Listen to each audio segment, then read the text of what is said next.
Hello, my name is Janet Harrah, and I'm the Executive Director of Outreach for the Hale U.S. Bank College of Business at Northern Kentucky University, and the Senior Director of the Center for Economic Analysis and Development, or as we like to call it, CEAD. CEAD engages in applied business and economic research in support of economic development of our region. Today I was tasked with presenting our 2021 forecast for the United States and Kentucky, so let's get started.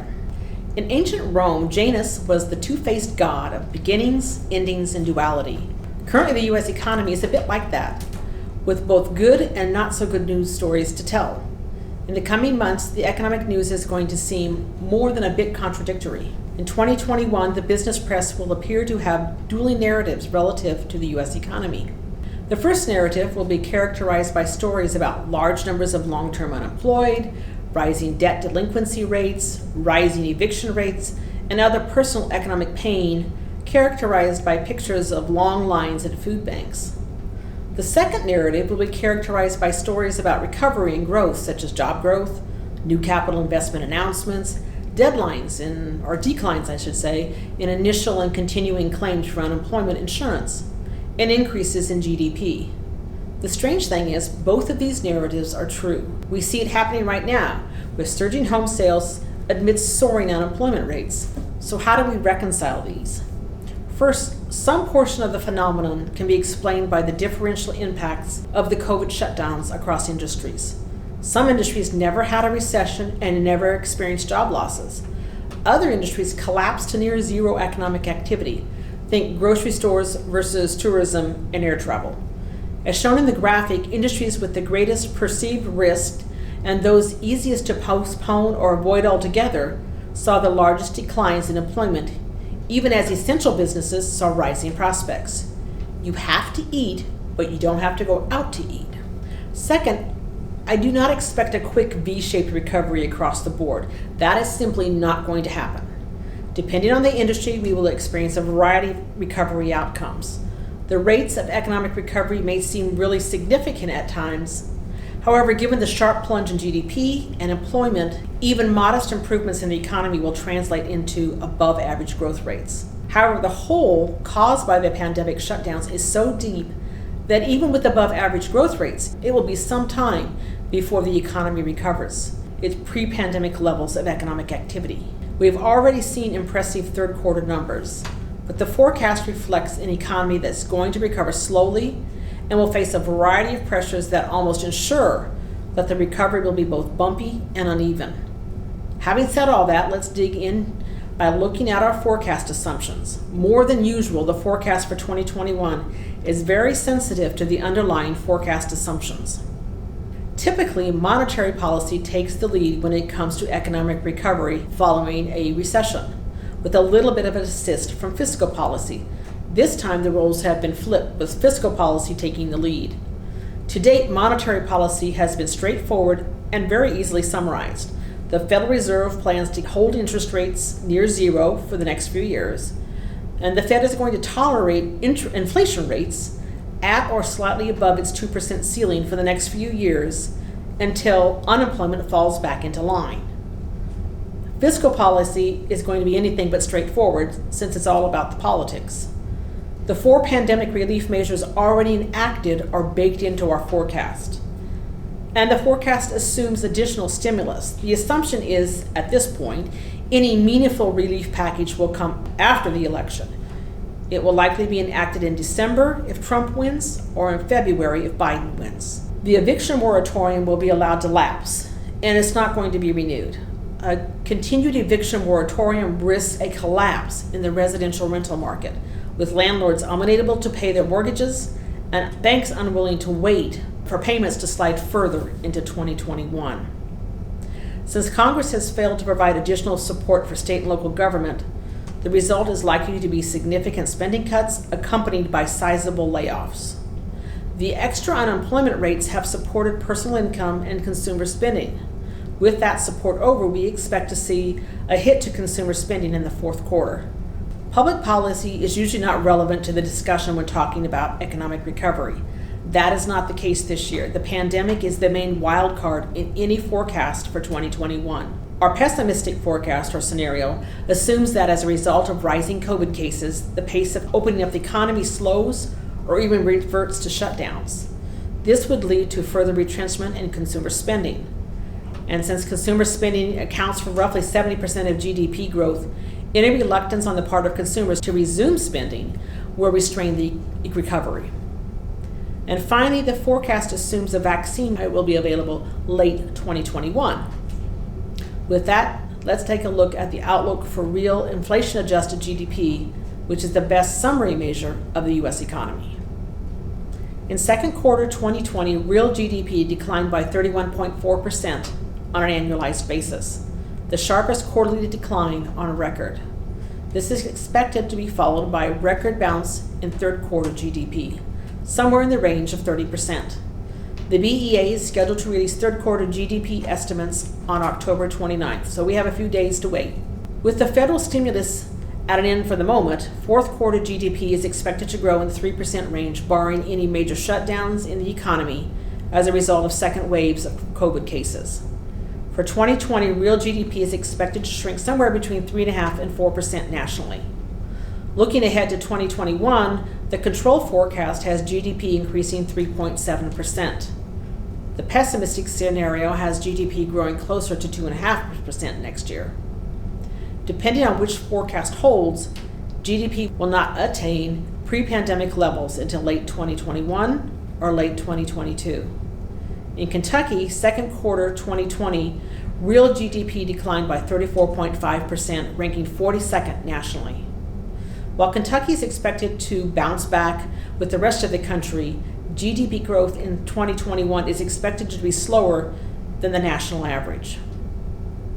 Among industries, reductions in activity in durable goods, manufacturing, healthcare, and accommodation and food services had the greatest impact on the decrease in Kentucky second quarter GDP.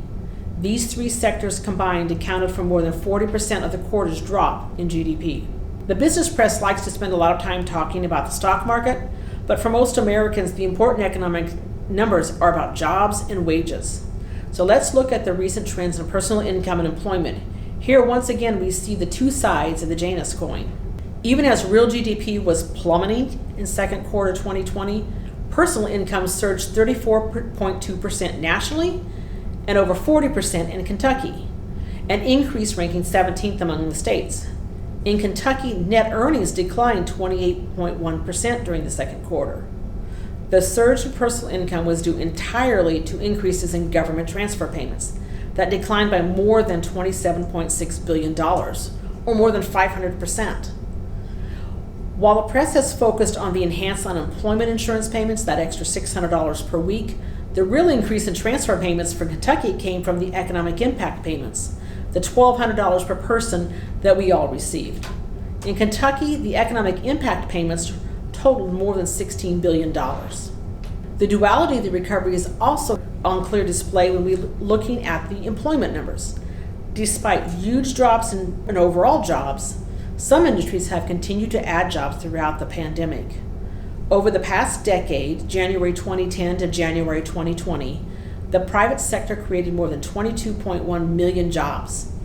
In just 12 months over the past year, the U.S. has lost 8.9 million jobs. In other words, since the pandemic shutdown started, the U.S. has lost 40% of all of its job gains from the past decade. As we see in the next graph, those job losses have not been evenly distributed across industries, nor have they been evenly distributed across states. As you can see in the graph, over the past year, the U.S. has lost 8.9 million private sector jobs. The largest drop occurred in the leisure and hospitality sector, down 3.5 million, accounting for 40% of all job losses. On the other hand, you can see sectors such as utilities that are down less than 1%, and they lost less than 100,000 jobs nationwide. Remember when we talked earlier that risk and recovery matrix we looked at, the recovery of jobs by industry is going to be uneven. Job losses have also varied widely by state. Jobs are down more than 18% in Hawaii, a state that's heavily dependent on tourism. On the other end of the spectrum, in Idaho, it's down less than 1%. Jobs in Kentucky are down 6%, ranking 26th in the country. In 2021, the control forecast is showing Kentucky's employment growing 3% versus 1% under the pessimistic scenario. Initial claims for unemployment insurance have slowed in Kentucky from a peak of more than 100,000 per week in April to about 6,000 in October. That's good news. It means the bleeding is at least slowing. Continued claims have also started to come down. However, in many cases, it's not because people have gone back to work, but because many are beginning to exhaust their benefits. In most states, regular benefits are available for 26 weeks, meaning that workers who were laid off during the initial wave in late March, early April, and have yet to find a new job are now exhausting their eligibility. With initial and continued claims at such high levels, you would not expect to see large declines in the unemployment rate. But in fact, we have seen that. The drop is not a cause for celebration, however. The drop is occurring in large part because of a 4% contraction in the labor force over the past year. The labor force is down more than 150,000 people. This drove the participation rate down from 59% to 54% in a year's time. Meanwhile, employment is also down 6% for the year, or about 115,000 jobs. In other words, the seemingly good news that the unemployment rate is down is actually due to people simply giving up and dropping out of the workforce, not because people are going back to work. Again, that Janus Economy. We also see the two-faced Janus when we look at Kentucky data for on hours and earnings. Over the past year, the average hourly earnings are up more than 4%. That sounds like good news, but why are they up?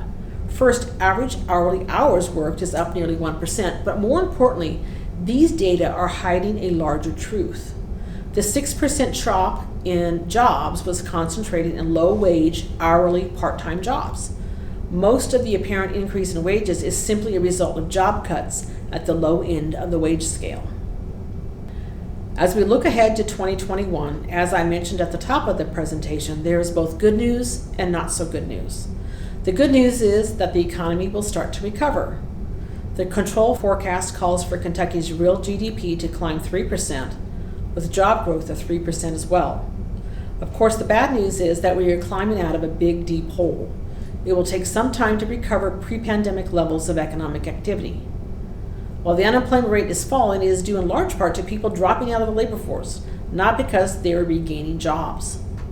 Likewise, the rising average hourly wage is due to the loss of low-wage jobs, not across-the-board increases in average wages. I know many of you in the audience today are state and local officials. So what does the forecast mean for the state budget?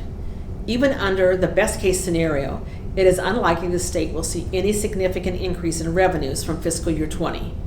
Without additional federal stimulus, general fund receipts will almost certainly decline. Right now, the pessimistic outlook forecasts a 4.5% decline, or a shortfall in the range of $550 million. A decline of more than $500 million will certainly require significant cuts in state spending. This follows a decade of cuts as a result of the 2008 recession. So in closing, in 2021, we will start to see improvements in the economy, but there will still be lots of economic pain to go along with those improvements. Thank you.